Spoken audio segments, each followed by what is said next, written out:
Now, when another 7 New Zealanders drowned over Waitangi weekend, the issue of water safety once again came to national attention. Why are our drowning statistics so terrible? And is it time for a few home truths? New Zealand has lots of things to be proud of.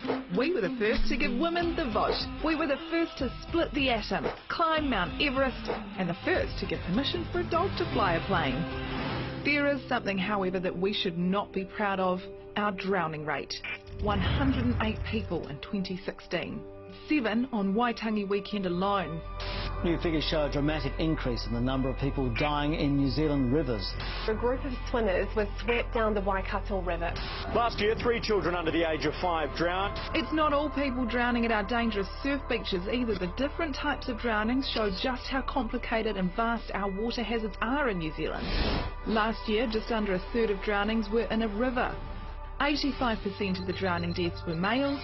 75% of the drownings were preventable. We have one of the highest drowning rates in the developed world, nearly twice that of Australia. So why are our numbers so high? We're an island nation. It's part of who we are as Kiwis, a part of our culture. Our waters are predominantly colder than a lot of the other parts of the world, as well as being quite dangerous in terms of rips and currents. So we have a combination of really high participation across a really broad range of activities, but also quite dangerous waters. With our participation being so high, you would expect this to be a high priority for central government as far as water safety funding goes. The sector is predominantly non-government funded, and the other thing is the sector is predominantly run by volunteers. Simon Bridges just announced $600 million of government funding for road safety in New Zealand, whereas Health, Sport and Recreation Minister Jonathan Coleman is a bit tight with his ministerial wallet when it comes to water safety. Well, I think all Kiwis, including the government, need to ask ourselves, is it acceptable to have one of the highest drowning tolls in the developed world?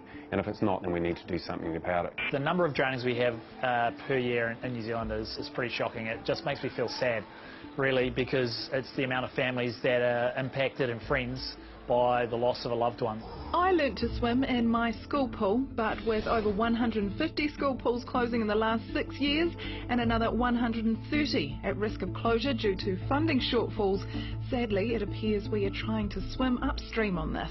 If we as a country decide that swimming is a priority for our youngsters, then unfortunately we have to make it mandatory at school to give everyone a chance at being able to buy us time to rescue them. That's all it is.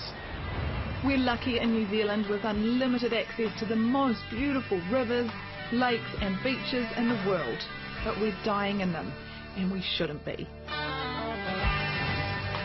Well, the project asked the Prime Minister, Bill English, this afternoon what the government is doing to help reduce these high drowning rates, and here's what he told us. I think we should do as much as possible. I mean, we're losing too many lives, and it's a real tragedy for the families, and in a lot of cases avoidable if people understood water safety better. And in the end, it's up to the schools to determine how what they pay for and how the kids spend their time.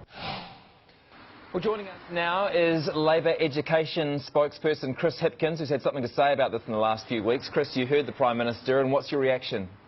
Well, look, I agree with Bill English. Every drowning is a tragedy and we should do everything we can to avoid them. But I don't agree with him when he says that schools have a choice. At the moment, schools are strapped for cash. They can't afford to do what they're already required to do. I think if we want kids learning to swim at school, then we've got to make sure the government funds that. Yeah, that's a pretty obvious thing to say, that keeping school pools open and the government paying for that, that's going to help us. But where is that money really going to come from? Well, look, at the moment, we've got 800 odd schools around the country in deficit. That's around about a third of the schools in the country in deficit at the moment. When I was a kid at school, we learned to swim in the school pool at Waterloo Primary School. Waterloo Primary School are one of the many schools around the country that have given up their school pool. It's no longer there, so kids don't have that choice anymore, and I think that's a real tragedy. So what are you going to cut in order to pay for the swimming? I don't think it's a question of cutting things. I think the education sector needs more funding. Schools need more money. Bill English is talking about tax cuts. I would say that this is a much bigger priority. OK, so you're promising tonight that if Labor becomes government that you will make swimming lessons mandatory? We will make sure that every kid in the country has the opportunity to get swimming lessons, and that means making sure schools have got the resources to do all of the things that we want them to do. It's all very well to put more and more requirements onto schools, but unless government's willing to stump up with the funding, they're not going to be able to do them. All right, Chris Hipkins, thank you very much for your time. Thank you. Well, Jessie, as a mum, I think that should be compulsory, learning to swim. Well, I thought you said Jessie as a mum. I'm not a mum, I'm a dad. No, you're a dad. I'm the mum. You do, though. You think about... Just to be clear about that. You think about safety for the first time for many of us when you become a parent, and I've always been a terrible swimmer, and so I actually took, like, swimming lessons as an adult. Right. I've got to say, it's actually very hard to find an adult, like, beginning to swim class. Would you guys like to see my graduating photo of my class? Please. Okay, check this out. That's so cute. Ago. But now when my kids ask me, can you swim? I say I can swim as well as any 6-year-old can. Great. Yeah. Yet another good reason to learn to swim so you don't have to grow up and be like Jessie. Just so you know, I've got some topless photos of me as well, so it's not just a Jessie thing. We'll be spreading them out throughout the year. Something to look forward